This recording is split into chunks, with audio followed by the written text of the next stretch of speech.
everybody. It's Wednesday, which means you are here with the girlfriends. We're all present, and we're ready to talk about week 9. Woohoo! First of all, ladies, how's your weeks going so far? I can go. Things are going well. I mean, it's been busy. I was out of town over the weekend watching my nephew row in a regatta. His team did really well. It was fun to watch. And then I got horribly sick. And so I am on the recovery track. But yeah, that was my weekend and my week. So. Well, I'm glad you're feeling better. And I did see the pictures. Looks like you went to Ruby Falls, which looks amazing. I have not heard of it. Laura, I know in our group chat, you were like, I love Ruby Falls. So yeah, Ruby Falls is super cool. Yeah. Underground waterfall situation. Really cool. Yeah, it looked super cool by the pictures. And how about you, Laura? How's your week been going so far? Well, my Sunday didn't go the way I wanted it to. So I'm sure we'll get into that. But otherwise, yeah, no complaints. Just working, doing the stuff, hanging out. Awesome. Yeah, I have to say the highlight of my week has been my 49ers win, and there hasn't been much else beyond that, but life be lifing. So I'm super stoked to be here with my favorites, guys, talking football as always. So let's just jump right into it. I feel like, Laura, we're going to pull your Band-Aid off first. Okay. All right. Well, obviously, it was a game we wanted to win. It was our first matchup with the Vikings so far this year. We have another one on Christmas Day, as always. I mean, not Christmas Day, but as always, a second matchup. But they did not win. They did not win at Ford Field. It was a close game. There were many moments where they could have taken the lead, many, many moments. But there were just a lot of mistakes, and it just wasn't pretty. And we got outplayed, just 100% outplayed. So, yeah. But two takeaways from it. Number one, since the first Dan Campbell season, that one we lost a lot of games back to back. But since then, we have not lost back to back games, which means we come in hot the following week, and we're playing the Commanders this week. In DC. So I think we've got a pretty good shot at that. And we also haven't been losing on the road with the exception of the first game this season. So pretty good odds that we can beat them, especially, and we'll talk about this later, especially without their quarterback. So yeah, I think we've got that. But the other takeaway that I've got from it, that's all the Talk of the Lions podcasts, is Johnny Morton, the answer as our offensive coordinator, because he has such a different style and there are so many mistakes on the offense. And the thing I've noticed since he started is that he's a booth coach. Like, he stays up in the little booth, and I think the Lions feed off a sideline coach. Like, they like that congratulatory, like, oh, you did a great job, or the quick correction if they didn't. And I just don't know that it's working out the way we would want it to. So that's a big question being asked among Detroit fans right now. And I'm curious to see what's going to happen with that, or what other people think about it. Well, it was an exciting game. It was a lot of back and forth. It was a return of J.J. McCarthy, which, I hate that it had to do this against the Lions. I love the kid. You want to see a young star rising, but it was definitely a tough day for you guys. They had Jared off his game for sure. It was exciting. I would have liked the W for you. Just, girlfriend to girlfriend here. I want to root for your team, but it was a good game. So I'm going to carry on with the Niners game. We went up to the deadliest field in all of football, MetLife Stadium. Our guest today went to that game, so we're going to have to hear from them as well. I had a couple of friends that were at the game, and I just, I got the invite. I'm like, I don't think you could pay me enough money to go there. I cannot, after watching Fred Warner go down, and it took another one of our players, our rookie first round pick, Michael Williams, he tore his ACL. So it's another person off our defensive line that is out. young star. It just sucks, but we did our thing. We beat the Giants. You know, it was a great W. Mac Jones at the end of the game let Martinez come in to close the game. Didn't have to do that. Such a good guy. Like, I'm really quickly becoming a Mac Jones fan. He had a heck of a game, 19 for 24, threw for 235 yards. His 2 touchdowns, no interceptions. Nice clean game from him, 135 passer rating. But the big story here, Christian McCaffrey. This guy continues to be a beast. He went for 106 yards on 28 carries. He had another rushing touchdown and receiving touchdown, which now this is the 16th game he's had that. He now surpasses Marshall Faulk as the #1 person in history who's ever done that.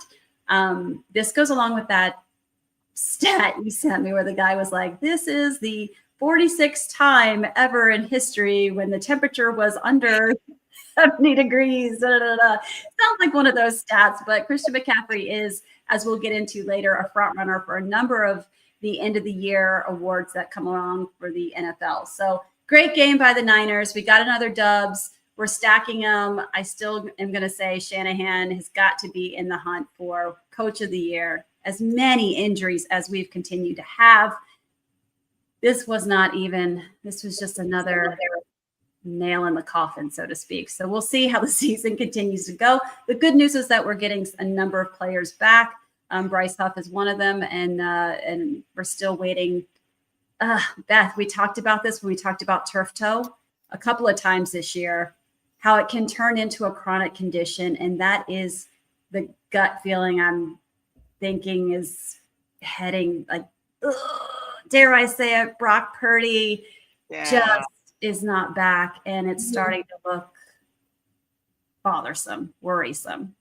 It's interesting. I'm curious to see. I know the injuries were slightly different between Joe Burrow and Purdy, but the fact that, there's talk that Joe Burrow might be back if there was a reason for him to be back at the end of the season. And Brock Purdy is still just kind of nursing kind of week to week. We don't know what's going to happen or if he's going to end up on injured reserve. You kind of wonder what approach is the best approach sometimes for these types of injuries. So I hate to see that as well, because he's such a great quarterback, and it will be, you guys need him back. Yeah. I mean, Mac's been doing a great job, no doubt, but you invested so much money in QB1. He is limited at practice. I've watched some stuff, and it's just continues to be week to week, as is Brandon Ayuk. So we'll continue to keep an eye on those things, but shout out to the faithful. We got another W, Dub City, in my Fred Warner voice. So we will not spend any more time on any other game, but the game of the week of week 9. We have got to talk about the biggest game. Beth, our chat was blowing up during the game. Please take it from here. First of all, I was so sick during this game. Like, when I tell you, like, my kids made me, I sent you guys pictures, like, made me soup, brought me some hot tea and soup and blankets and pillows, and just like cuddled me up into the corner. And by the 4th quarter, everything was gone, and I was screaming at the top of my lungs with the TV. Strong work, Gabe. I know you're listening. So shout out to my kids for taking good care of me, and then tolerating me during the end of that game as well. It was so good, guys. I can't even, like I said last week, with the way our season's been going, we needed this win. The last couple of years, I haven't really cared if we beat Kansas City. It's always nice to beat them, but I didn't really care. This year, we needed it. We needed that win for the standings. We needed it for the morale. We needed to show that we were a team that could do these things again against another quality team. Josh Allen showed out. He had 273 passing yards. He had 2 rushing touchdowns and a passing touchdown. Whoever is play calling, if we could stop using him as a battering ram to get those last yards, I would really appreciate that. Is not necessary. My favorite tight end had a great game. He had 100 yards receiving and had a touchdown. James Cook also killed it. And then Cole Bishop was all in on the defense and just had a great game with 7 tackles. He rocked Kelsey's world. Yes. And Espinoza took down Mahomes a couple of times. And then we had Bosa. Joey Bosa was there. He was making things happen. Hoke was going well until we tore his Achilles. I heard Achilles injury. I didn't hear a tear, but I'm sure that's what it is. Yeah.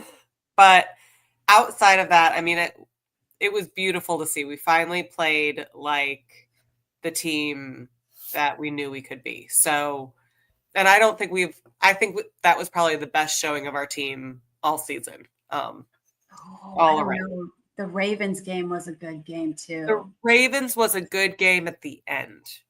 Yeah. The Ravens had a great comeback with the Ravens, but they didn't play a full football game of good football. This was a good football game through and through, just solid all the way across. So, and Maxwell Harrison, he's back now, or he's not back. He's playing. He got that final interception that I called. You did, and that put us in a safe spot. Yeah, very good. It was great. John, welcome. Perfect. So Beth, also, I thought she was going to kill us through our text thread. There was a time, I think it was probably me. It was like, oh man, you guys look great. We're done. This is it. Catch the doves. And she was like, do not say that. The game is not over. Something bad happened right after that. And then they missed the field goal. And then we missed a field goal. I had other family members and friends texting as well, and they're like, great game. And I was like, shut up. Not a great game. Dude, as soon as the field goal went right, I was like, damn it, it's the Buffalo curse. I'm like, Beth is gonna freaking kill me if they don't get that W today. Yep. So also shout out to Josh Allen, who now has become the all-time leader in rushing touchdowns for a quarterback, now surpassing Cam Newton with 77, and now Josh Allen with 78. So shout out to Superman. And don't forget, this completes our Girlfriends in Football team redemption arc. That all of these, the Chiefs, Tampa Bay, and the Falcons beat all of our teams. And then all of our teams went on to beat all of those teams. So it's a complete redemption. And I guess we know we can't go to multiple games in a weekend anymore. No, but that is the most important statistic that we will tell you all show. So congratulations. We're done here. So, all right. So without further ado, I have our guest, and our guest is another member of the 49er Faithful. On Twitter, he is huge. You are not a 49ers fan if you don't know who he is. You need to participate if you haven't been in his Twitter spaces, because they are the most amusing and knowledgeable that I've ever been in. And he's got an amazing health story. He's just a fascinating guy. His artwork is amazing. I no longer want to wait a second more to introduce Roscoe's. Woo! Yay! Hey, Coach Desi. Now that was a very good intro. Shout out to you for that one. Shout out to you. Appreciate you. How you doing? Oh, I'm on cloud 9 right now. Fresh back from New York. Tell us about it. The Niners got a win. I went to the East Coast. I love the East Coast every time I go over there. So I just had an awesome time. I mean, the pizza, and I stayed in Jersey. So the times that I was in New York, I had some pizza there, wasn't a fan. And I went twice. I went in 2021, then I went in 2023. Wasn't a fan, but I stayed in Hoboken, New Jersey. And I had some good old pizza over there. So I'm actually, and then I had a bagel too. And the bagels was fire. Shout out to my Twitter friend, Hannah. She said, you got to get a bagel from Jersey. You got to get a bagel from Jersey. So I got a bagel from Jersey. And yeah, it was really good. It's worth it, isn't it? It's absolutely. Oh, listen, if I could have ate 5 of them, I would. But, everything in moderation. Everything They don't in last long enough moderation. for you to do that. You got to eat it fresh. Oh, yeah. Oh, and I had, it was a, what is it? Sausage, egg, and cheese bagel. So I had that for breakfast, and it was so good. It was so good. Yeah, you do like New York. I think one of the first year that I met you, you went to a game in New York as well. No, so because I don't honestly. In 2023, I think you just said 2023. So 2023, we was opening in Pittsburgh, and that's what it was. I was like, man, if I'm gonna go over there, I got to do a stop in New York. I just had to. Any chance I get, I'm gonna do it. And so I just had a quick 2-day trip to New York, and then we took the train all the way to Pittsburgh, which I recommend anybody do it. It was actually pretty fun. Yeah, I'm from Maryland originally, so I'm very familiar with that area and how close everything is, and you can be, one state to the next in no time for sure. So. I truly enjoyed Pittsburgh. If anybody has not been to Pittsburgh, 10 out of 10 city, the football fans, the nicest fans I've ever met. I couldn't talk trash to them. None of us. My boy Davo, from Jesse to who else went? Polo. We couldn't talk trash. Everybody was nice to us. My guy Nick, we were deep too. So yeah, I think Beth, you may recall this one. Whenever I meet somebody from Buffalo or Pittsburgh, I always refer to them together. I'm like, I have never met someone I didn't like that was either from Buffalo or Pittsburgh, like just good, solid people. So, well, let's talk about it. How did you become a 49ers fan? Talk to me about your fandom. How did you start your spaces? I'm interested in all the things. Oh, wow. I wasn't prepared for that. But how I became a fan, I was born into it. So, I come out the womb a Niner fan. My mom had Jerry Rice, Joe Montana, old news clippings against the Bengals in the Super Bowl. So, that's just something that was inside of me. Like, I didn't, I watched this and became, no. I was born into it. And my mom, she used to be a diehard fan. She used to go to all the parties with the players and everything. But, she don't watch football at all. She truly do not care about it. But of course, if they win, she'll be like, oh, they won, and be happy for me. But yeah, I was just born into it, and I love the Niners since I was a baby. I honestly, since I was a child, born into it. Yeah. And then, as far as the Twitter Spaces, so how they introduced Twitter Spaces. I didn't originally start doing Twitter Spaces. I was going to, I think my guy OG, his name was OG. He was hosting Twitter Spaces, and a lot of us Niner fans would go there. And then, once I think I held one before, but everybody was kind of doing it. Everybody was kind of doing the spaces. And then I just kind of stayed consistent with it. Other people kind of fell off. And, I work from home. I do graphics, as, Coach Jesse told everybody. So I was like, all right, I'm here. Might as well just start doing these Twitter Spaces. And one thing led to another. We had some fun Twitter Spaces. And now they consider our Twitter Spaces ghetto for some reason. I don't know. Niner fans can get really wild. I understand. But yeah, I don't go into them at halftime. Ever. Ever. I did that one time and was like, whoop. and do not go after a loss. What, have you been after a loss? No, I was gonna say after that. Yeah, I don't usually do that either. But even then, listen, even if we win, half the time they like to it's not as bad as it used to be. It used to be really bad, but there are times where we're super happy, like after the Rams game. That was just straight. When we beat the Rams on Thursday night, everybody was happy. Everybody get along. But yeah, when we lose, and then you know how it is in football, they really make us sit on these losses. In basketball, sometimes they have double headers. or you play every other day or every 2 days. Okay, cool. Baseball, you play 3 straight games or 4 straight games. In football, you lose outside of Thursday night. You lose, you got to sit for a whole week, and that's not fun. So we people be cranky and we be going off on each other, but we're a big family. A lot of us attended games together. A lot of us broke bread together. So I love my Twitter Spaces family. So shout out to them.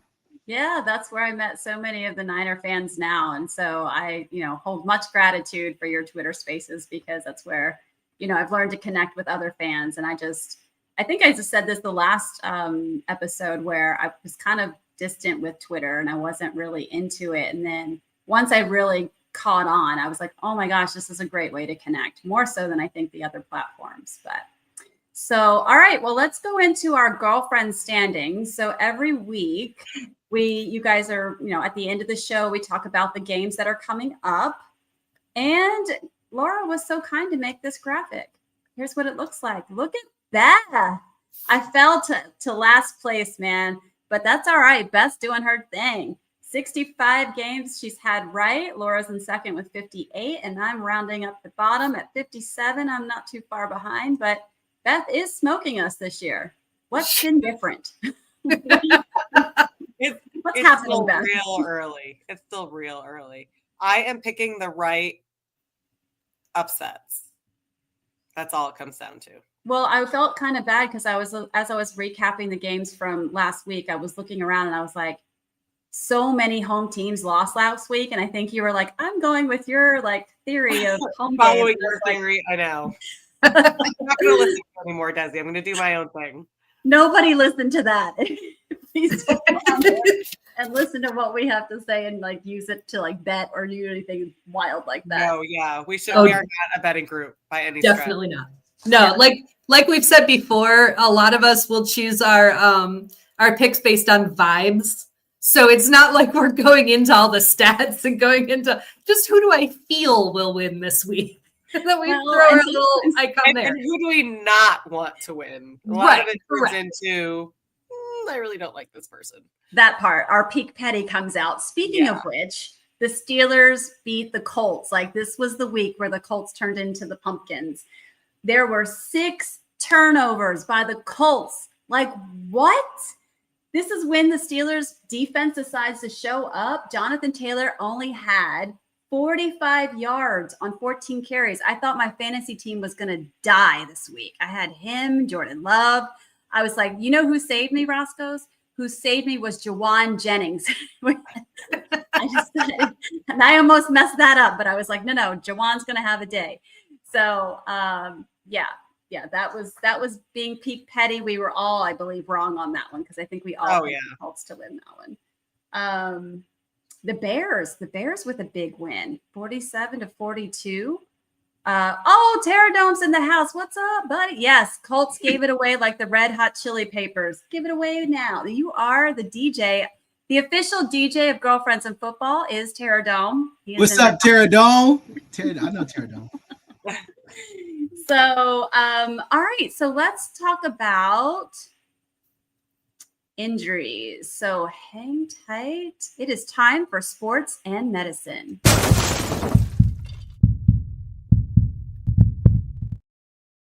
Oh, this is sad.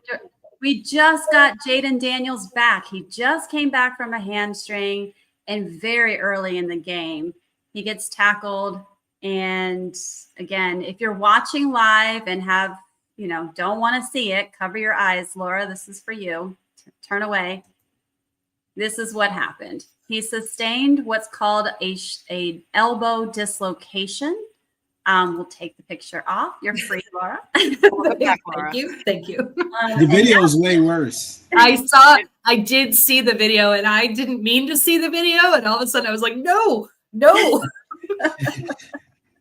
Yeah. In my house, I'm rewinding it, playing it again. My son's let me see it. So the two of us are analyzing it. I was like, yeah, oh no, all the time. This is what us odd medical folk do. We like to look and really see what happens. It's twisted, but any medical person that you guys know, we're all the same. What happened? So this is basically what if you're looking at the picture, at the top is what normal elbow anatomy should look like. And it's labeled. So the big bone in the upper arm is the humerus, and that sits into a groove in the ulna, which the ulna is the part that comes down on the pinky side of the wrist.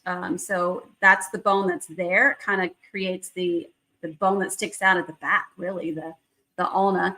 And then the radius is the bone that's kind of in the fleshy part of when you bend the elbow up, it's kind of in that fleshier part.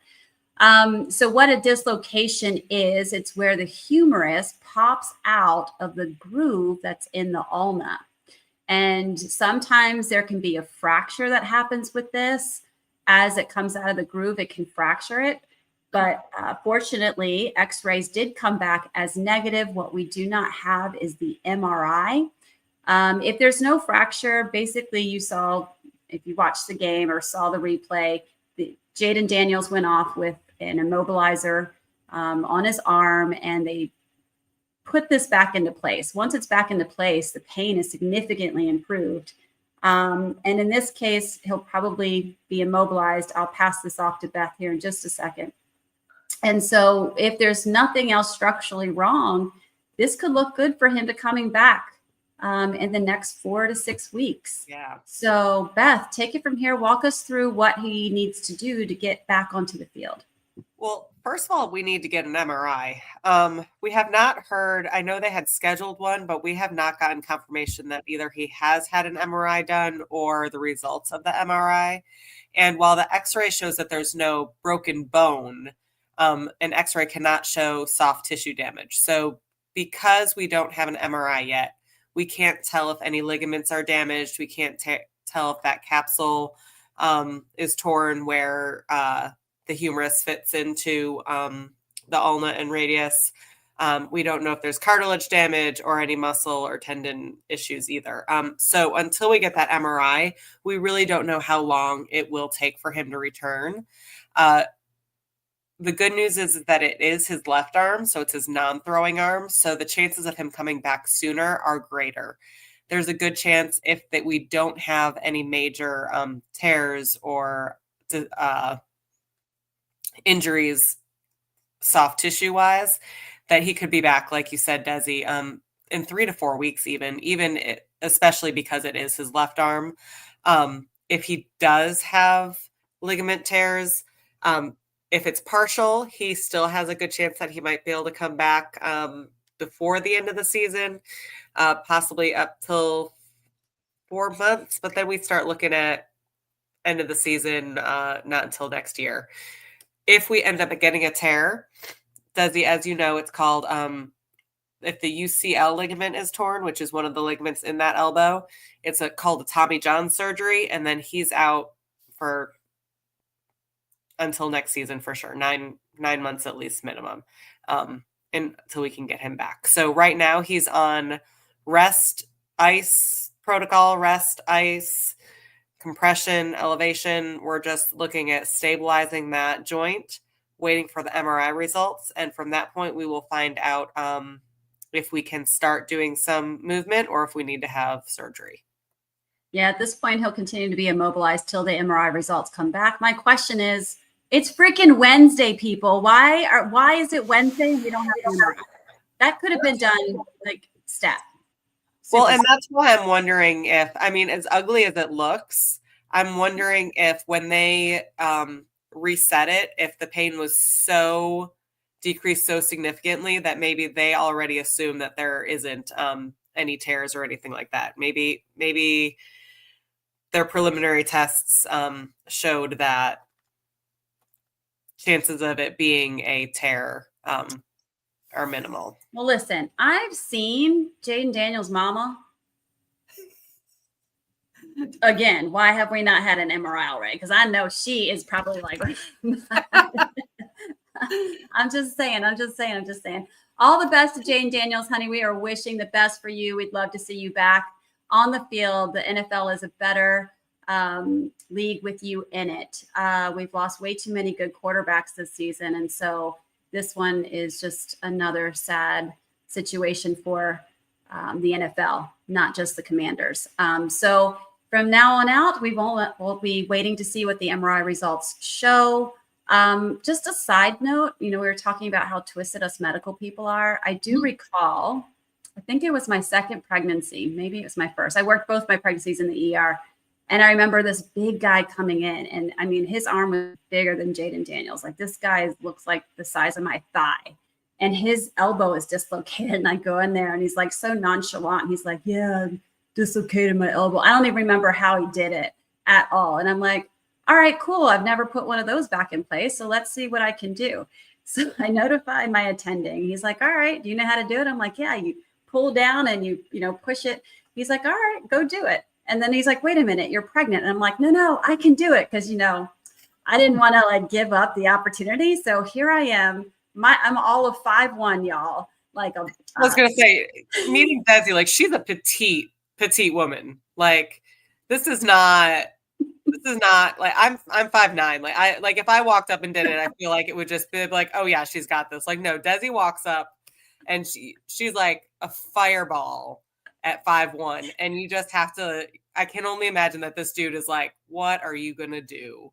I was basically a pregnant Smurf that's dangling from his forearm. Like, there was nothing happening. His arm was so massive, and I'm like pulling, and I have like my one leg is up on the bed, and I'm like using it to like help me pull the damn forearm down.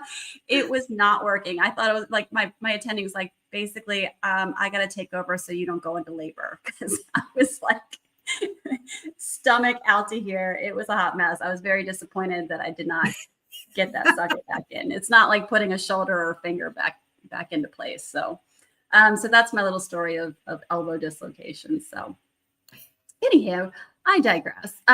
So let's chat about, I had the pictures, I had the images, but I already talked about it. There you go, Beth. That's for you. Talking about Josh Allen's surpassing Cam Newton's most rushing touchdowns for a quarterback. That was for you. Isn't he so pretty? He is. I love me a Josh pretty. Allen. Well, speaking of pretty, we're going to jump right into Rate the Fit, because you gave me the perfect segue.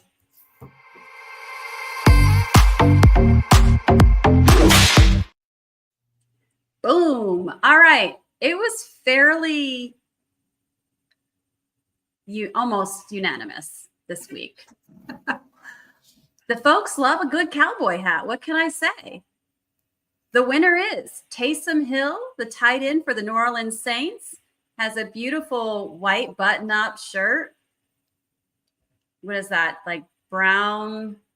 Is that corduroy? I don't know, some kind of brown pants with a nice belt buckle. He's got the black hat on. The top button or two is undone, and he's got the black bag. He just looks like he's coming in and just taking care of business. But I don't think his team did, but I'm just saying he looked good. So he won the pre-fit Rate the Fit for this week. Ladies, your thoughts? I was so busy, I didn't even get to vote or look at them, but I can't imagine that anything would be better than this. Laura, I forget who it was. I have it here. Laura did like the 3-piece suit. Yeah. I can't even remember who it was now, because I was literally just focused on, I mean, every week I vote for like the tailored 3-piece suit. So that's not a surprise. And it was like a pink plaid. It was sharp. I don't hate this. Beth would have roasted you because it was Trent McDuffie, the cornerback for the Chiefs. So, oh yeah. Roscoe, do you want to chime in from a male's perspective? Does this fit? You would never catch me wearing that. I mean, he did his thing. He did his thing with that, but yeah, like Laura, I do like a suit, and shout out to Devontae Smith. He's probably the best dressed in the NFL. Easy. He's one of them. He is often on our Rate the Fit. GQ certified. 100%. Jackson Smith and Jigma is another one that tends to be on there as well. Oh, there it is. Tara Joan coming through with the song to go with the fit. Beyonce's Texas Hold'em. All right. Excellent. An honorable mention to Mac Jones. I was just getting ready to do that. There it is. Melissa Mack. That was for you. Gosh, it's like you knew what I was going to do, Roscoe's. So it was Halloween and Militia Mack. But Beth, do you see what I see? Wait, he's not in which Buffalo. Mac is this? No, guys, he's wearing shoes. He's wearing shoes. Oh, why is he wearing shoes? That is really bizarre. Oh, yeah, Matt. Really took that costume seriously then. Yeah.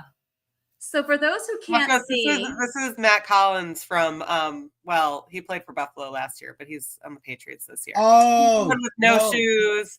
He always shows up in a crazy costume for literally every game. He's got a great YouTube channel and reels as well. If you ever want to follow him, he's going to save the world. He's pretty awesome. It makes sense. He's on the Patriots now, and he just went full Patriots costume. He could basically have been the mascot this week. But I liked his Halloween costume. His Halloween costume was, did you see he was a chess piece? He was an inflatable chess piece, and he was moving only in the directions that chess piece could move.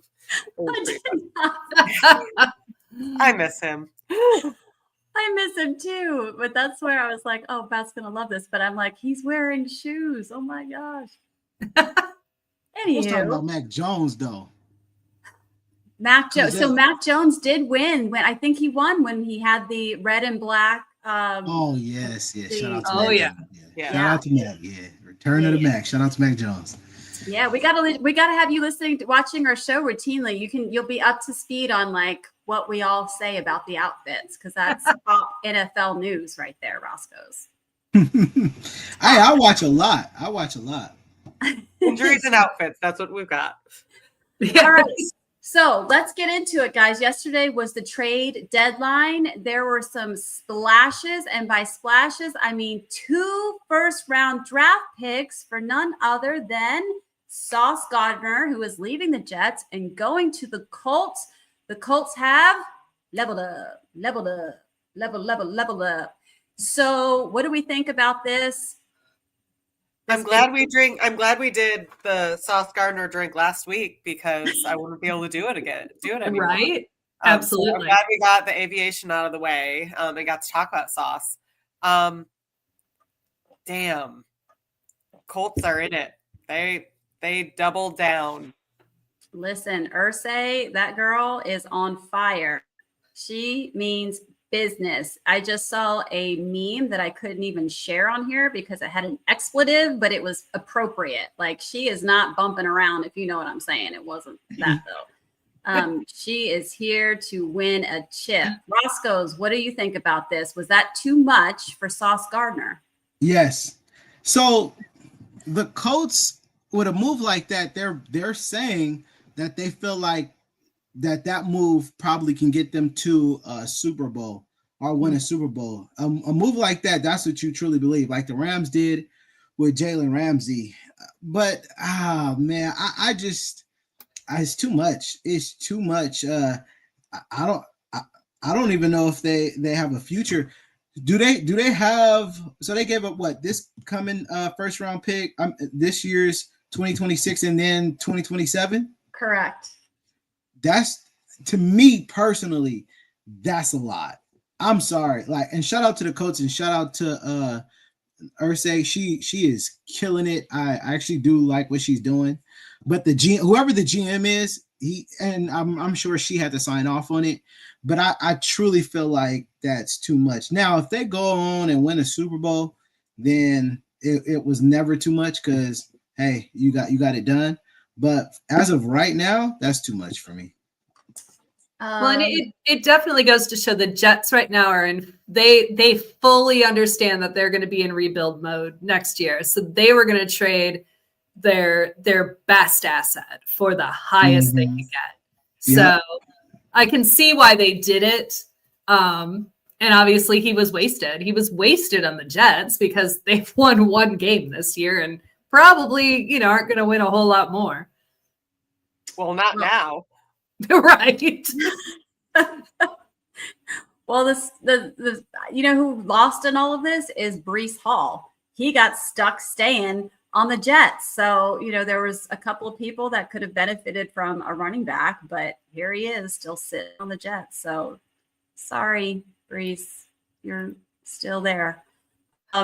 Jets also sent out Quinnen Williams to the Cowboys. That's Jerry Jones for you, who also acquired Logan Wilson, a linebacker from the Bengals. So he leveled up a little bit on the defense, which the question is, will this be enough to help them defensively where they've been struggling all year?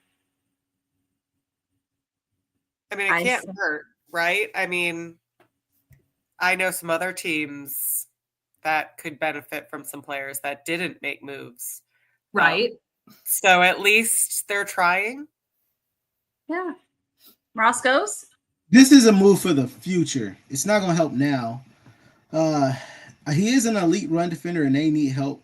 I mean, for the last several years, they needed help stopping the run. So it is a very good move. And also, I mean, they still have like 2 or 3 first-round picks. So I think they have like 2 at least. But it's a good move, and it's a move for the future. And Logan Wilson was just, he's nothing. He got benched in Cincinnati, so I'm not really caring for him. But the Quinnen Williams, if the Cowboys draft right and get another actual good pass rusher, then they can be setting themselves up in the future for something. But they also need DBs. They need a lot. Yeah. But this is the right. They're in the right direction getting Quinnen Williams. Well, the Dallas Cowboys traded a second-round pick, one in 2026 and one in 2027, for Quinnen Williams, who was a 3-time All-Pro. And just a little backlog onto Sauce Gardner. Sauce Gardner is a 2-time All-Pro cornerback. So the Jets definitely are just unloading incredible players off their team. Question is, who are they going to get in the next draft? And are they going to be question marks when you already have these great stars here? Could they have traded other people that were maybe, I would say, maybe a little bit more replaceable? Like one would argue Sauce Gardner is like, you don't see a cornerback like that coming through the league all the time. I don't know, but the Jets are the Jets. I don't know that there's high expectations any year, at least in my lifetime, that they're going to do a whole lot. So let's carry on. We got the Seahawks that took Rashid Shaheed from the Saints. The Jaguars acquired Jacoby Myers from the Raiders. The Dolphins send Jalen Phillips to the Eagles. And the Ravens grabbed Draymond Jones from the Titans. That's probably to replace who did they lost some? Oweh. They went to the Chargers. So, I mean, that probably made sense for the Ravens. How do you guys feel about these other trades? I mean, Go ahead. All right. Well, the thing I obviously, as the fan that I am of who I am, what I see here is disappointment that the Detroit Lions did not take advantage of any sort of trade. Like we signed a couple of practice squad people, and like it just we need some help in some places. So I don't know what Brad Holmes is doing. And it was fine last year, the year before, but this year we really could have used some help. So seeing all these names, all these places that aren't Detroit is really, it's kind of upsetting. This is fascinating because as an outsider looking at the Lions, I feel like you guys have the talent. Where do you think what do you think you guys should have brought in? We definitely need some help on our O-line. We've had one key player retired. We've had several injuries. And then our defense and our secondary. I mean, we had as they said, Legion of Whom playing a couple weeks ago of people we literally didn't know before. So it would have been nice to see some really good players come over. Got it. And Roscoe's, what were you going to say? The Seahawks getting Rashid Shaheed is very good. He's going to help because, when we played them, nobody else posed a threat but Jackson Smith-Njigba, or Jigba, whatever his name is. And Jigba, listen, JSN. That is actually a really good move for them. Jaguars getting Jacoby Myers, that's actually a really good move for them as well, especially since Travis Hunter went to the IR. The Dolphins getting Jalen Phillips. I mean, the Eagles getting Jalen Phillips is really good. He's going to help them in their pass rush, especially because they lost a lot of guys. And then Draymond Jones to the Ravens, I don't care for. Yeah, he's decent. He's having a good year. I think he got like 4 sacks, but the Ravens secondary is literally trash. Trash, 100%. You know, I hate the Seahawks move for us though, as Niners fans. Well, you know what? We just got to play. I don't know. I mean, at this point, this is just my peak petty at this point. Yeah. Oh, yeah. No, I feel you. Yeah. The Seahawks got better. Yes, they got better. Yeah, I think so too. And they are sneaky good. Like I feel like they're gaining some momentum mid-season here, and it's getting a little unnerving. Shout out to Sam Darnold. Shout out to Sam Darnold, and like the inspiration he got from Brock Purdy. Love that. Love. I mean, Sam Darnold went to USC, so I'm a big USC fan, so I got to root for my guy. So listen, since you're a USC fan, what I said when Jayden Daniels went out was, oh, maybe he could spend more time with Juju because that's my girl. No comment. Shout out to Juju Watkins, though. I got to see her play at least four times last year, 5 times. I even went to an NCAA tournament game and watched her play. And then the day she got injured, I almost went to that game. For some reason, I didn't go, and I thank God I didn't go. Oh, man. She's my favorite. She's my favorite for sure. She is dope. Well, let's carry on and talk a little bit about it's mid-season, and I want to talk to you guys about who is on your radar for the NFL MVP. I want to talk about Offensive Player of the Year possibilities, Defensive Player of the Year possibilities, and Coach of the Year. Who wants to lead off? I shall lead off. I have my thoughts.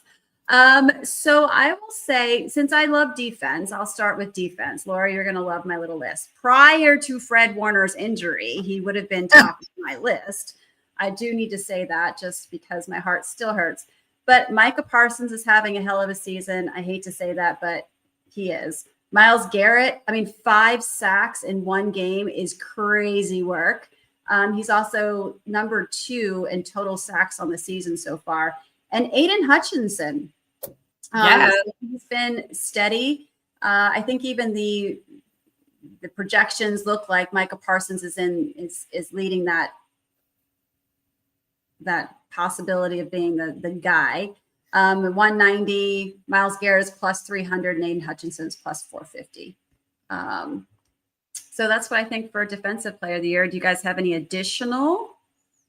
I love Myles Garrett. I think he's just killing it. I hate the fact that Ed Oliver on Buffalo got injured. He has played 2 games, and he was elite status in those 2 games. And I really hope that we get to see what he can really do next season. But Myles Garrett was just a beast. So yeah, I think he's he's the guy that I would like at this present time. Roscoe's Defensive Player of the Year. It's definitely Myles Garrett. He is literally the most dominant defensive player in this league. And like you said, Fred Warner would have been number 1 if he didn't get hurt, but it's Myles Garrett award to lose at this point. Easy. Agree. MVP. Who do you guys have for MVP? Do you think Josh is going to run away with it again, Beth? Or it's a tricky season this year? Well, it's 2 names. Yeah, I would say I love Josh, but I don't see him MVP right now this year. Again, there's a lot of season left. We'll see what comes of it, but he's had a very rocky start this year. So he is definitely not on the top of my radar for MVP. I don't know. Who are you guys thinking? Roscoe's? Matthew Stafford and Jonathan Taylor. Interesting. These 2 guys, They're dominating. Matthew Stafford is dominating, and then Jonathan Taylor has just had some. He's had some games, so I think those two should be on everybody's top board. Dak was teetering on there, but his last two games have been mid, so he's definitely not winning no MVP. But yeah, Matthew Stafford and Jonathan Taylor are the two that comes to mind right now for me. Yeah, Laura. I mean, I like hearing Matthew Stafford's name. Obviously, Detroit has a interesting relationship with him, but since leaving, he did do exactly what we had hoped he'd do for us under a different regime. So I think that speaks a lot for what he is truly capable of. So I really don't hate his name being thrown out for MVP. And he's getting older. He may not be playing for a whole lot longer. So now's the time. That's probably the oldest MVP vote I've heard in a hot minute. So because at the beginning of the season, we weren't sure if he was even going to be able to play. I mean, he was in light therapy. Yep. He was not practicing, all of that stuff. So the fact that he's able to pull it together and play so well right now is pretty amazing. 21 touchdowns, 2 interceptions in 8 games. He's probably on pace to throw 35, 36 touchdown passes. Yeah. And less than 10 picks. I love it. He's on my fantasy team. So let's keep rocking Matt Stafford. But I also had Jonathan Taylor. He leads the league running backs in rushing yards, touchdowns, and his average is 5.7 yards per carry. So he is killing it. And he also is on my fantasy team, y'all. I'm finally turning this thing around.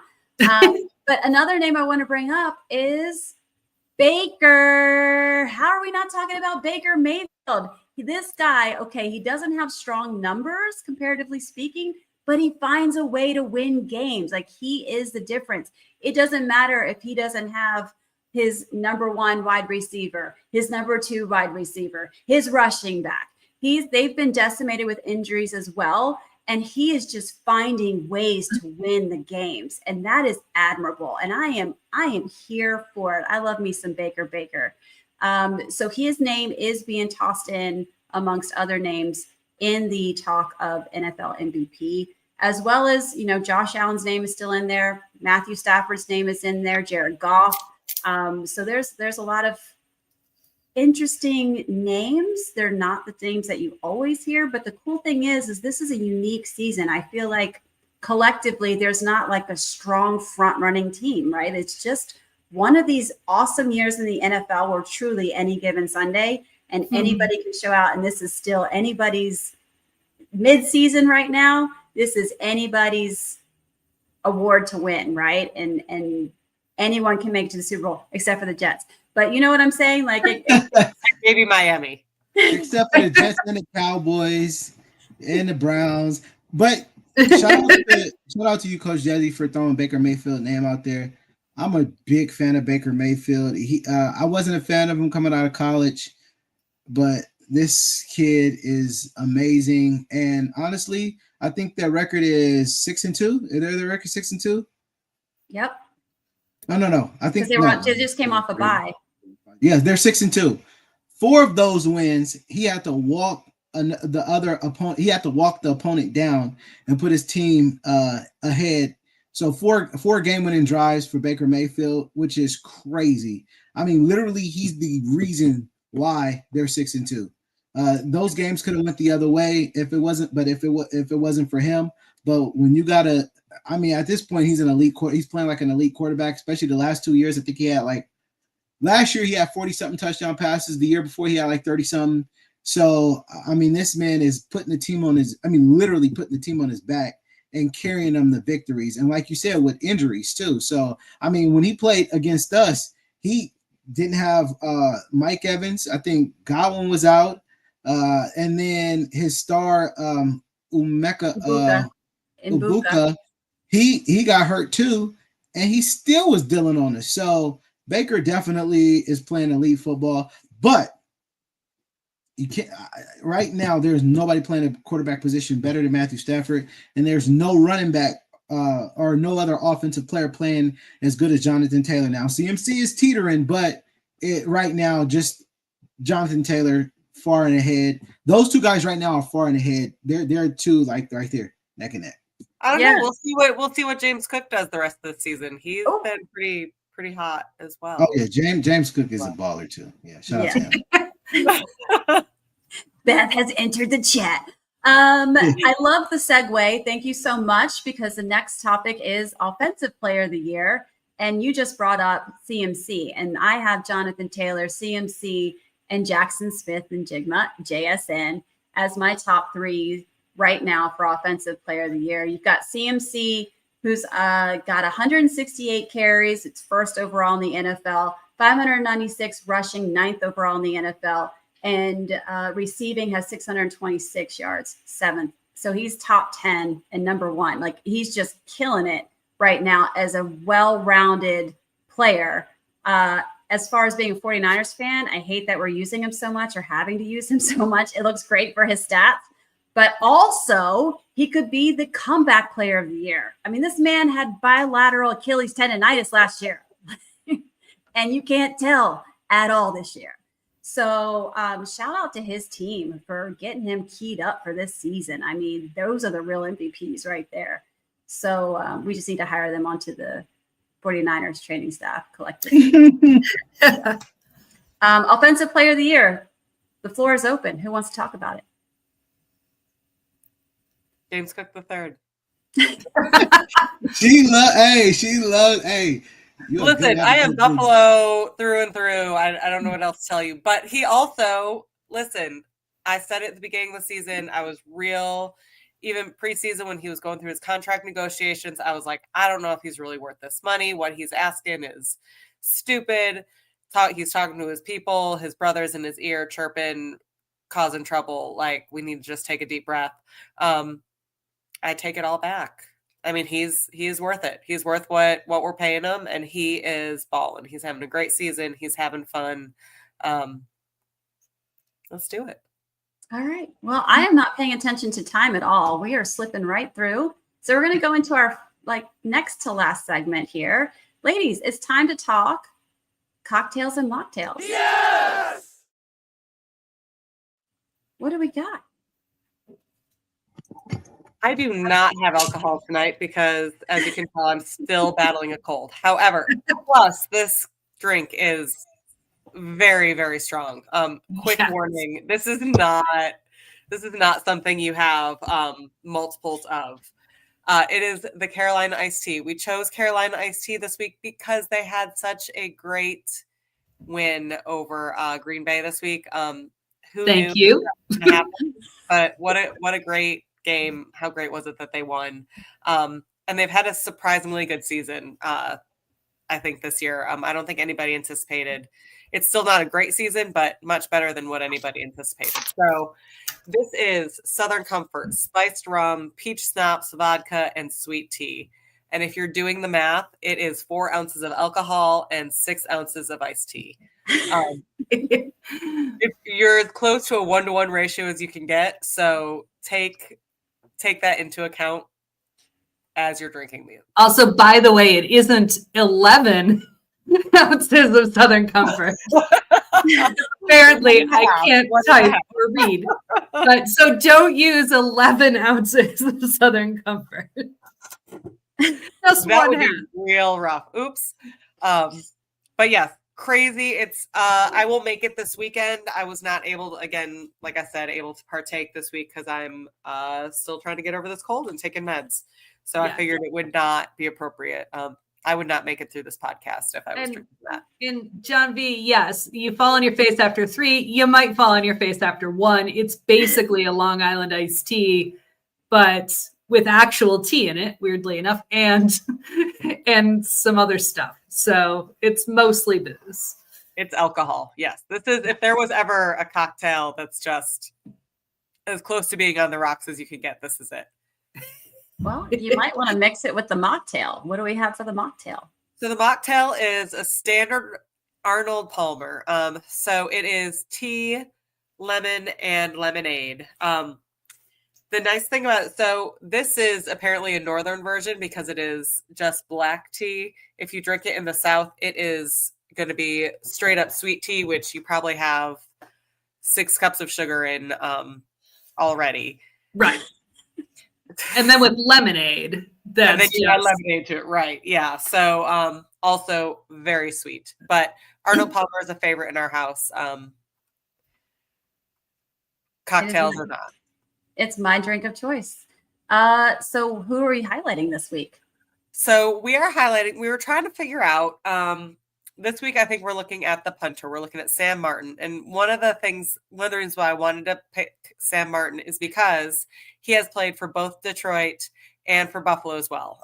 So we all kind of know him pretty well. He's been playing for a while. Over 10 years, over a decade he's been playing. And he's still doing his thing. He just joined Carolina this past year on a 1-year deal. Buffalo had to let him go because we have no cap space, which is also why we didn't do anything during the draft, or during the trade. But I digress. Anyway, we're talking about the punter. So what a punter does is he's the person who ends up kicking the ball away on 4th down, typically. So you get four plays to get 10 yards. If you don't get 4 plays in 10 yards, you turn the ball over. So teams typically will do 3 plays to get those 10 yards. If they don't get those 10 yards in 3 plays, typically the punter will come out and kick the ball to the other side of the field to give the opposing team their starting place. The goal is to get it as close to the end zone without going into the end zone or out of bounds, so that the other team has to go as far as possible in order to score. And that is a punter. That is Sam Martin. And cheers to Carolina for their win over Green Bay. Yay. There's my drink. All right.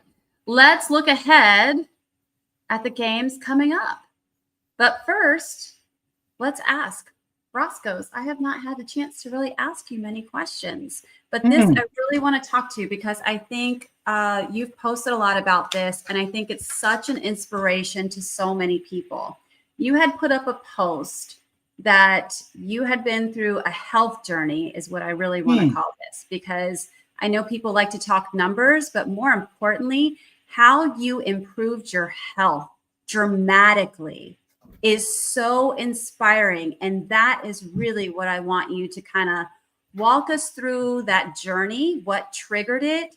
What was life like before? What's your life like now? And what is your message to people that are having health issues that they're trying to improve in their lives? Okay, so people gonna hate me for saying this, but life before, it was fun. I'm not gonna lie. I mean, I'm telling you, I was making cookies after the Niners won. I was eating cookies. I ain't gonna lie. I was baking cookies like 3 times a week. I remember after the Niners beat the Rams in 2023, I came home and it was a plethora of cookies made for me for my birthday. Oh, it was so good. During 2020, during COVID, that's when I kind of started to really put on the weight. And I was eating like a king. It was so good. But as we all know, all good things come to an end. And so when I went to the Niners playoff game, shout out to the Niners, I watched them against Green Bay. Of course, we got the win. Had some brownies after we won, Cloud 9. And then I went to watch them in NFC Championship because I just knew we was going to go to the Super Bowl that year. And, of course, we went to the Super Bowl that year. We beat the Lions, came back 24-7. I remember when after the game, I walk into this restaurant and I open the door and go, "We're going to the Super Bowl!" Everybody just started going crazy. Oh, it was a great moment. So that was a Sunday game, right? Yeah, Sunday. I fly home Tuesday. And I think it was at the airport. I fell out. I just started getting sick. And I was like, okay, cool. Typical sickness. The goal was to be in the Super Bowl for like the festivities for the first 3 days. I was going to go with my boy, Niner Mike. Shout out to Niner Mike. You know him from the Spaces. Yes. So, and then I was going to fly to Arizona because me and Polo was going to try to use our magic and go 9-0. No. We were going to go 10-0. Or at least usually when we go to games, we're undefeated. We were undefeated. We're at that point we were 9-0. Of course, that got ruined last year because of Ronnie Bell and Jake Moody, who went to the University of Michigan. So I don't know University of Michigan players on my team ever again. But but yeah, so I was, we was gonna watch the Super Bowl in Arizona, Super Bowl game in Arizona, and just, I don't know, muster up something. Of course, we all know what happened. But that Friday leading up to the week of the Super Bowl, I was typical day. We had a Spaces going on. We were talking to Chiefs fans, and my mom called me actually. She said this. I want y'all to really understand. She said this to me. She said, Chris, I want to pray with you. I feel like the enemy is going to attack your body. So I'm like, okay, sure. So, we prayed, whatever, typical thing. My mom, my mom's a prayer warrior. So about 30 minutes later, I'm laying in bed and then my heart just started beating extremely fast. And it's just, and I'm like, I'm gonna try to sleep this off. So I lay down and I'm like, okay, that's not working. So then I'm like, let me use the bathroom. Maybe it'll go away there and use the bathroom. I don't know why I thought that, but I thought that was gonna happen. And I'm like, okay, this is serious. So I live in a 4-bedroom house and I got like roommates. And so I busted in my roommates. I didn't do anything. I just busted in her room and said, you got to take me to the hospital right now. And she just got up, head to the hospital, and shout out to the Apple Watch. You should know her like this. I checked my Apple Watch, checked my heart rate, and it was it was about 200 and something. Ooh. And it was just beating really fast. So I go to the doctors, and they're trying this, trying that, and then after like, I don't know, some time, whatever they did, it got it to finally start going down. And then, of course, the doctor comes to me, he's like, he's like, we got to keep you. Your blood pressure is extremely high. I think it was like 180 over 120. It was super high. I was 360 pounds, y'all. And I was carrying that weight for pretty much since 2020. So I was 300 pounds since 2020. And I think around 2022, I checked, I was like 360. I was like, dang, this is crazy. And so because I was never fat like that. I mean, so like during high school, skinny. I got out of high school, I gained a couple of pounds, but hovering around. Then I lost it when I went to college, gained it back, but like, went to 260. Now it was a point I did get to 300 before, but I lost like 40, I'm about 60 pounds. Working hard, and I just gained it all back. And in 2020, you gained it back plus more. So I think this was year 4 being 300 pounds. And I'm just like, man, I don't know how I'm gonna ever lose weight. But yeah, so the doctor tells me like, hey, your blood pressure is extremely high. I can't let you go. Then because my heart was beating really fast, they had to do an echocardiogram, and they come to me and goes, your heart is extremely weak. And I'm like, oh man. And so they tell me that your heart is working at 20%. And I'm like, oh, now that's when I started to, get nervous. And so, I had to talk with my mom again. Shout out to moms. She said, Chris, I want you to understand, do not get in agreement with the enemy. She says, yes, shout out to the doctors. They're here to prescribe, but God is here to heal you.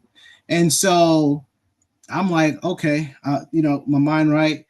And I'm not going to say this nurse's name because she technically was not supposed to tell me this, but she was like, I don't think your heart is 20%. She said, you're getting up, using the bathroom on your own. You're moving around. She was like, most people from her experience that had a really weak heart like that are bedridden. So I'm like, okay, I a little happy, right? And they did another echocardiogram because they felt like they weren't, I don't know what they said, but they was just like, they felt like it was misreadings. Yeah. So they did it again, and the doctor was like, okay, you're 30%. I'm like, hey, that's better than 20. But I mean, I just have to look at it. So I had to be positive some way, right? But yeah, it was 30%. I mean, he was like, I mean, you could live life like that, 30, 35%. He was like, you can live life like that. And my whole mindset is, okay, how do I get better? How do I get better? And then he goes, your blood sugars is extremely high. He was like, do you have a history of diabetes? I'm like, nah. Now, I don't really know because typical guy, I don't go to the doctors, so I mean, I'll keep it real with you. I didn't go to the doctor for like 8 years. So I was just doing everything you're not supposed to do, I was doing. So, but you're not abnormal. That's so common. So yeah, no, that you're continue to share, but I just like that is so common. Yes. So, yes, it's very common. I've learned a lot since being on my journey. So of course you go to your doctor, they run tests because, again, I've been there in a long time. So I get the test, high cholesterol. Oh yeah, you got diabetes. Your A1C is 8.4. Yes, your heart is 30%. And yeah, your blood pressure is extremely high. So now my mom, she watched a lot of Dr. Oz. She told me the blueprint. She really did. She told me the blueprint. Chris, low sodium, sugars, they gotta go. She's just kind of telling me everything. And I was like, okay, I'm gonna take a week off because I don't, my heart working like this. I'm also new to taking these meds and it's making me feel really weak. I'm like, okay, I'm gonna take a week off and I'm gonna start going to the gym. And from that day on, and technically from because I could, for some reason, from after the Green Bay game, I just couldn't eat no sweets. I just didn't want to. I wasn't craving it at that point. But I mean, if the Niners was going, if they were going to beat the Lions, I was eventually going to get me some cookies. But I for some reason, because I got sick, I wasn't really craving any cookies. So I didn't get any cookies. And then, for some reason, I just said, you know what? I'm cutting sugar. And the only sugar I'm going to get is from fruit. So I completely cut sugar out. I completely lowered my sodium, start using Dash. I had to watch what I would eat. I also met a nutritionist. And, they tell me like, don't overdo it, but, you got to start taking the right steps to get your health right. But again, my mama kind of told me everything I needed to know. And so I just started going to the gym, working out every day, going on walks. And he holds Twitter spaces while he's going on walks. It is fabulous. Awesome. And how committed he is. I actually started that this year. Yeah. But last year I'm just doing these walks, going on these walks, and 2 miles turn into 3, 3 turn into 4, 4 turn into 5, 6, 7, and now my minimum is 6. So like yesterday I did 6.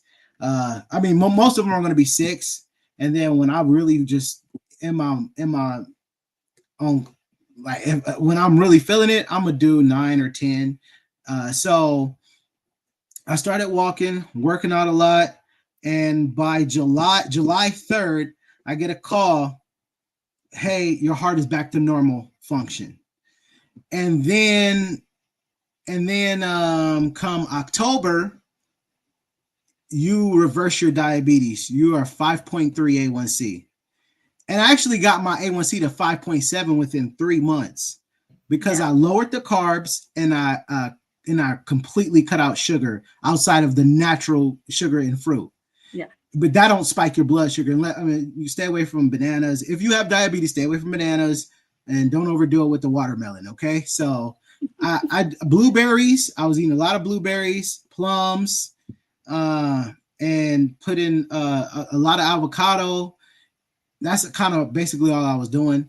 And then by October, December, my blood pressure was completely back to normal. And so I got off the diabetes medication. Don't take diabetes medication anymore. I got off this medication I was taking because they felt like it was a lot of fluid around my heart. So I stopped taking that. And so I only take 2 medications, and that because I have AFib. So I take that, and I take the blood pressure medication just because, I just take it. I don't know. But yeah, so within that year, I went from 360 to 224 pounds. So, yes. So, Amazing. I mean, hard work, dedication, and a lot of prayer. And what people don't tell you is when you go through like something like that, you have a lot of, like you deal with a lot of anxiety. And so I definitely was dealing with anxiety, but I have a brother who's a preacher and he's sending me a lot of scriptures. Like I said, the walks help a lot. Talking to my mom helps a lot. And one thing, and then, shout out to the people I live with. I make them sleep with their doors open. I couldn't be left alone in the house. I was tripping out. But over time, things get better and better and better to the point I love being alone. Hey, people at the house, I love being alone. I can sleep with my doors closed. Everything turned around within a year. Well, literally, I would say within 7-8 months. Yeah, it all changed. And I would tell people, one, the food is not that important for you to lose your life. And two, listen to the warning signs. My heart would do some weird stuff and I didn't know what it was, but I just ignored it. And a lot of people ignore warning signs. And to the point on this journey, I talked to a lot of doctors. They say like, hey, he was like, I told people they had diabetes and they didn't care. They just went back to doing what they're doing. It's hard for people to change their habits. For me, I wanted to live. I also want to see a 49ers Super Bowl. So I knew I had to change my ways. And the crazy part is I still have not had sweets till this day. And even though the diabetes is like completely reversed and my blood sugars is completely normal, to the point where my doctors were worried because my blood sugars, again, I don't eat sugar. And I've taken the more carbs now, but at the time I just really wasn't doing a lot of carbs. And my blood sugars was, 71, 72. Now, they don't want you in the 60s because then that's low blood sugar. And a lot of bad things can happen then. But it was just, so they thought I was overdoing it, but it's just, I was working out a lot, so, and I'm in the gym daily, at least 5 to 6 times a week. I'm in the gym. I love going to the gym. I love my gym community. And a lot of people in the gym seen my journey. They seen it firsthand. They see me in there working hard. I didn't eat no, what's that pill that everybody takes? Ozempic. I didn't eat that. I didn't need no bypass. And shout out to the people who do it, but that's not me. And I truly believe in hard work and going to the gym and then being disciplined. You have to be disciplined. My brother told me what you eat in private, you wear in public. So I just had to change the way I was eating. All that sodium, all that seasoning you throw in your food, I had to stop that. Yeah. So yeah, that's my health journey. Well, shout out to you. Thank you for sharing it. Thank you for sharing on social media. More people need to see that is possible. Not enough people see that. A lot of people, like you said, hide behind it. Even their weight loss, a lot of times they hide. And again, if that's how they want to rock it, that's completely their choice. But it's awfully brave to share it, right? Because that's a scary thing to step out and do. But that is the way that people can see and get the motivation and the inspiration to then take their health to another level. So can I tell you why I shared it? Yeah. So back last year, I seen this girl. She posted on Twitter, I reversed my diabetes. And then everybody was, congratulating her. And everybody, I guess, started DMing her, asking, like, how did you do it? And then this girl made her account private and said, that's like, I'm not sharing y'all anything. Like, I had to do it and I worked hard for it. And I'm like, how do you gatekeep, overcoming something that a lot of people are going through? And so I told myself in that very moment, I said, when I overcome this, I'm gonna tell everybody, and and whoever needs the help or the advice, I'm gonna share it to the world. So that's the reason why I tell everybody, and I don't mind sharing it. And listen, go ahead, Beth. I was just gonna say, I think what's something else to really take out of this is, you said you did this over the course of a year, which what you lost and what you did in a year is amazing. But I think people are so easy to look for that quick fix, that quick result, that partly for motivation reasons and partly because, we're just so used to instant gratification, which is why we often get in the position where we need to make life changes, right? The fact that, when you look at it, like, that's a year of dedication. That's not a 6-week quick program. That's not 3 months. That's you showing up every day for yourself for a year and a year plus, and the next year and the next year and the next year. Right. So I think that's another really big takeaway from this is that, when we say it's a year, like, that's 365 days you showed up for yourself. Like, that is no small feat. And I think that's something that people so easily get discouraged by, that, there are times where I'm sure you were sick and you couldn't do what you needed to do, or you had work commitments or life commitments that pulled you away from that goal. But the fact that you were able to stick with it and maintain that dedication and commitment to your health is to say a lot. So kudos to you for that, because that really, and I think that's something that other people need to take away from that as well, is that progress is not linear, and knowing that you can't let those pitfalls derail you. So good job. Thank you. Yeah. Thank you so much. And as you know, Roscoe's, I work in the weight loss field, and I have for a number of years, and it is quite unique what you've done. Very much unique in what you've done. And so, to Beth's point, being able to demonstrate the timeline that it takes, the effort it takes, but also that it's possible, that's huge, because, I counsel people all the time, and I say, listen, this is not going to be a quick turnaround. Like, change is hard and it takes time and constant reminders. I mean, deep conversations about, showing up for yourself and not letting the mind overturn and self-sabotage. And you brought up anxiety. There's so many things to this, that it's not like, when you see somebody who goes from this body size to this body size, everybody's like, oh, you look good. And it's great. But the bigger thing is, hey, congratulations for showing up for yourself. Congratulations on your health efforts. Wow, the effort it takes mentally, physically, emotionally, socially, all of those things matter. And so, I think I met you not long before all that happened, and kind of we had some conversations, and, to watch you go through that. I mean, again, just so freaking proud of you. Like, so proud of the change that you've now made a habit, and this is now your lifestyle. And now you're showing other people how to do it. So shout out to you. One of my favorites. Thank you. Thank you so much. Thank you.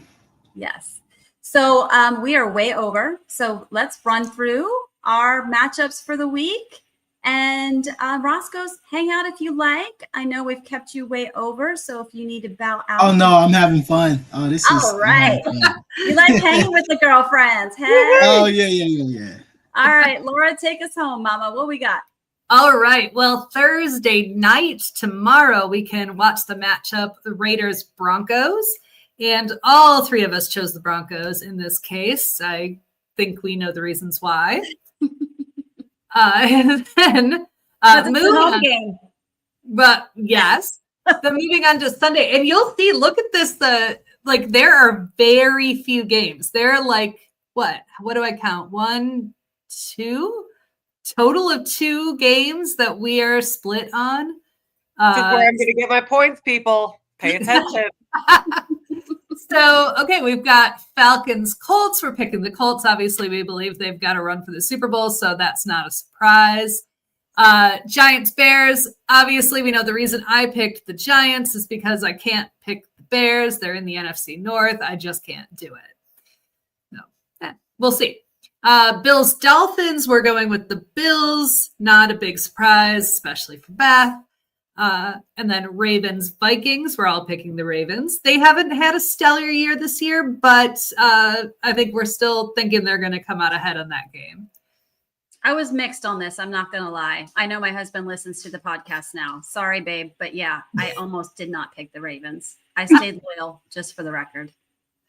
All right, and then we got Browns Jets, and we're all thinking the Jets, their one win was their Super Bowl of the year. So we're going with the Browns. Patriots Bucks. Little petty because my neighbor's a huge Patriots fan and I love rooting against them. So I picked the Bucks, and I think that might be the same for Beth can't root for the Patriots, of course. So well, and we just talked about Baker Mayfield. So, right. if there's a team that's gonna put Drake May on his butt for a minute and give him a dose of reality, it's gonna be him. Nice. All right, Saints Panthers. We're all going with the Panthers. They've had a surprisingly good year this year.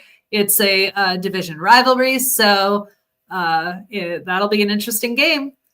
Maybe not. I don't know. Jags Texans. We're all picking the Jaguars. Seahawks. I did that, but okay. Oh yeah, because CJ Stroud is out. That's why I did that. Sorry. Seahawks Cardinals. We all picked the Seahawks. Which is an interesting rematch for us, as even though we're not fans of either team, but that was the game that we saw on Thursday Night Football in Vegas at Stadium Swim. So interesting. That was my birthday game. Yeah. And then Rams 49ers, we're all picking the 49ers. I assume you are too, Roscoe's, even though you love Matt Stafford. To be fair, that I'm surprised all three you picked the Niners. That's interesting. Me too. But my girls ride. We ride together. We do. I think I picked against the 49ers once, and I was chastised. So I know better now than to go against the girls. It'll be an interesting game. It will definitely be an interesting game. Then we got the Lions Commanders. We all picked the Lions. Of course, the Commanders reeling from the big Jayden Daniels injury. And the Lions are out for blood. So then we've got the other split of this season, of this week. Steelers Chargers. Beth picked the Chargers. Desi and I picked the Steelers. Damn it. But this is the one I changed on you last minute. I submitted and then I was like, no, I picked the Steelers. I should stick with my gut. Damn it. Beth's going to get another notch in her thing. I don't know. The Steelers been winning.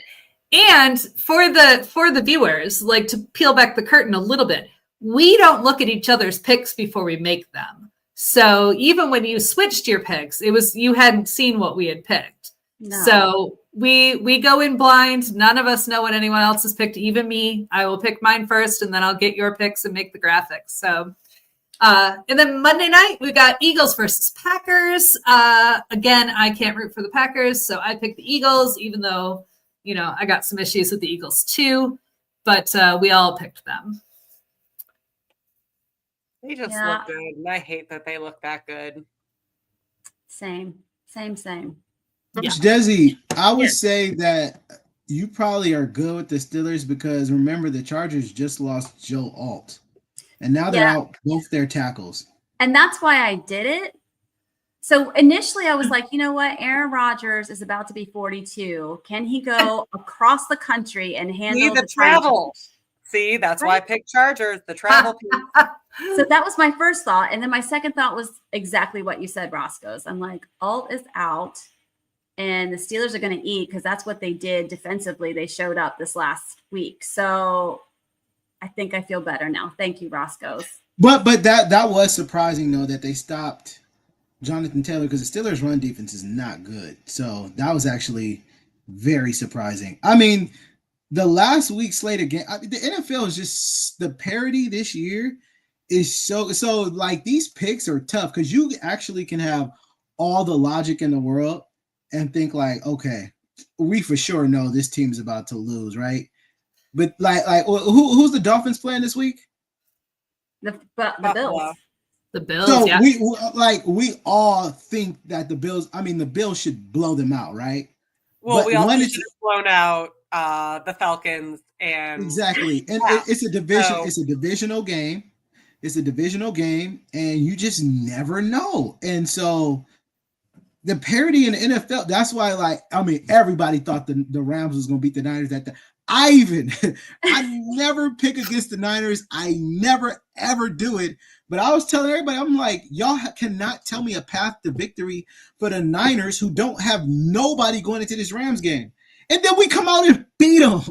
Yeah. Right. The parity this year, it is crazy. So kudos to y'all for doing it, picks. That was the game where they called us out too. They were like, we kept receipts, like the 49ers, whoever does their social media was like, we have receipts. Yes. And I was like, but wait, what had happened was I picked my picks before, but remember right before game time, I was like, I saw Mac Jones come out and I was like, that's it. We're winning by 2 touchdowns or whatever. Yes. You in the space. You and a couple other people just had this feeling that we were going to win. And I'm like, I don't know what y'all see. I don't know what y'all see. There's no way we're winning. I mean, we don't have no receivers, don't have a running game. The defense is railing. We lost Nick Bosa. How are we going to win? And then we won. So listen, and then yes, that Bills and Falcons game, and Falcons are not even a good football team. And how y'all lost, it's just the NFL is crazy this year. So when you think you're picking the most logical picks, the NFL likes to tell you, nah, logic don't matter when it comes to this stuff. It's just pure chaos and luck, and who's the best prepared that week. Any given Sunday. Any given Sunday. That is the truest statement of the year. Well, on that, Roscoe's, it's been a pleasure. You are welcome back anytime. It was so entertaining, so much fun to have you join us this week. Ladies, thank you as always. And we're going to all have fun this weekend watching our teams wreak havoc in the NFL, this wild chaos that we love to watch every single week. Make sure you follow us on Instagram, Facebook. You can follow me on Twitter at Coach Desi. Follow Roscoe's. Roscoe's, do you want to give out how you can be contacted or how they can reach you? Yeah, just follow me on how do you know my Twitter handle? Roscoe's Mister. I think that's my Twitter handle. Yeah, Roscoe's Mister. If not, you'll find me because I always like to mention Coach Desi and tell everybody how dope she is because she be on it. I can't say too much, but she be on it. So that's all I'm gonna say. Yeah, and thank you, Beth, thank you, Laura. I appreciate all of you. Thank you. Thank you. Awesome. Awesome. It was awesome. All right, guys. Well, enjoy those cocktails and mocktails. Make sure you join us again next Wednesday for more fun and laughter and times with another guest that we will have. We'll be sure to share that with you on our social media. So make sure you're following us. And until next week, that'll be it, guys. Happy football. Go Bills.